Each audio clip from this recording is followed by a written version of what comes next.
মই পোনপ্ৰথমে প্ৰমোদ ছাৰক মই ধন্যবাদ দিছোঁ। আজি আমাৰ এই BTR-ত যেনেকৈ এটা বহুতো জাতি ধৰ্ম মানুহ আছে, কিন্তু এবাৰত যি চৰকাৰ BTR চৰকাৰ প্ৰমোদ ছাৰৰ নেতৃত্বাধীনত আমি দেখিবলৈ পাইছোঁ যে এতিয়া সকলো জাতিবিলাকৰ মিলা প্ৰীতিৰ এটা ৰূপ আনিছে।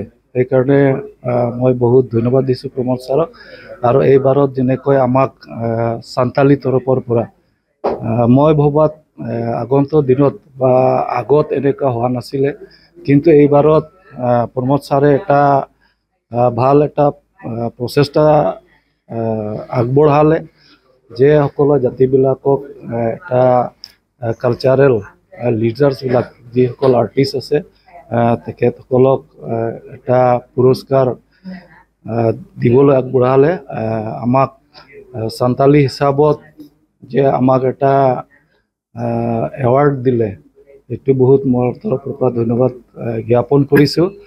আমি বিশেষকৈ এনেকুৱা ভাবিছিলোঁ যে আগত 2013 চনৰ পৰাই আমাৰ কালচাৰেলটো আৰম্ভ হৈছে, আৰু মই ভবাত আমাৰ মানুহবিলাক তেনেকুৱা আগবাঢ়ি যাবলৈ তেনেকুৱা প্ৰচেষ্টা লোৱা নাই।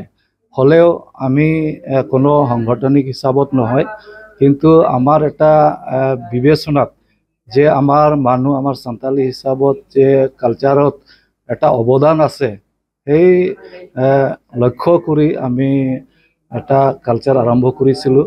আৰু 2013 চনৰ পৰা আৰম্ভ কৰিছিলোঁ, কিন্তু 2025 চনত আমাক সন্মান দিয়াটো এটা গৌৰৱৰ বিষয় বুলি ভাবিলোঁ। আৰু সঁচাকৈ আমাৰ ছাৰে আগন্তুক দিনত সকলো জাতি ধৰ্ম মানুহবিলাকে মিলা প্ৰীতিৰ আহিবলৈ মই বিশেষ আশা কৰিছোঁ। নিশ্চয়কৈ আমাৰ BTR-ত ভাল এটা পৰিৱেশ আহিব বুলি মোৰ আশা আছে।